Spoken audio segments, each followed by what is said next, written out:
how has the business climate been for traders in 2023? This year has been so tricky to the business community. At first we are so excited after discovering that some of the proposals have been adopted by the government in the budget. And what had excited us, it was to see that can the government avail tax waivers to the areas or tax areas, and mainly on the penalties.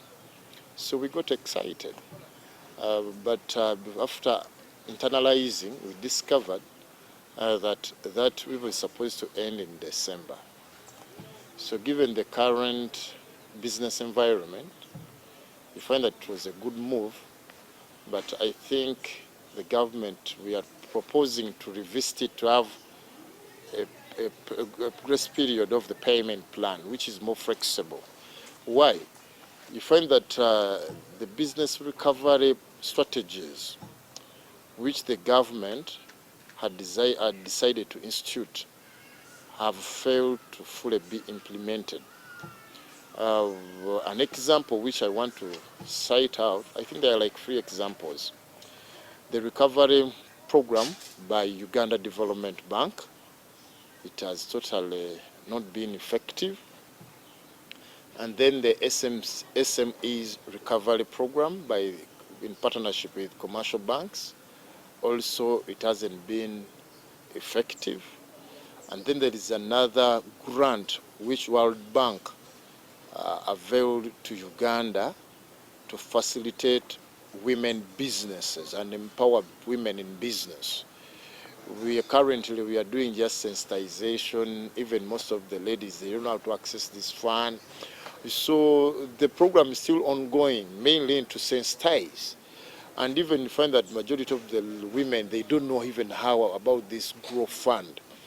So it may be implemented maybe like next year. So all the recovery programs, if they have challenges, and with authority I can say that the business community hasn't benefited from this. What were some of the wins for the business community in the year 2023? I think because of the economic recovery, the government lately recognizes the contribution of the private sector. They have tried to engage, and we have had several engagements. At times we think that they are too much. At the rate we are having engagements, we just call upon the government to make sure they can easily be implemented. Because, let me give an example. The moment you discuss a lot, but like 1% is being implemented, then I think the government should really fully respect the private sector and the results of the engagement. The government now has changed the tone about the electricity prices, is thinking about revisiting them to see that they are a little bit flexible for commercial consumers.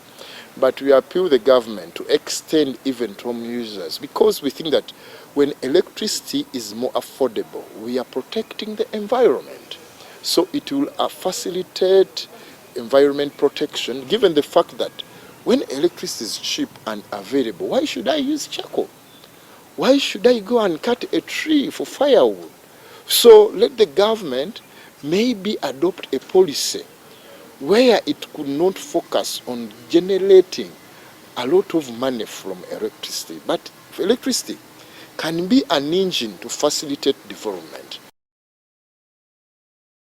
Maybe the routes which have been opened by Uganda Airlines, also they are encouraging the India, Nigeria, and even Somalia coming now onto the East African market, community, but we still have issues. You know, the issues we are having is that more countries have come on board, but we haven't benefited. We as traders,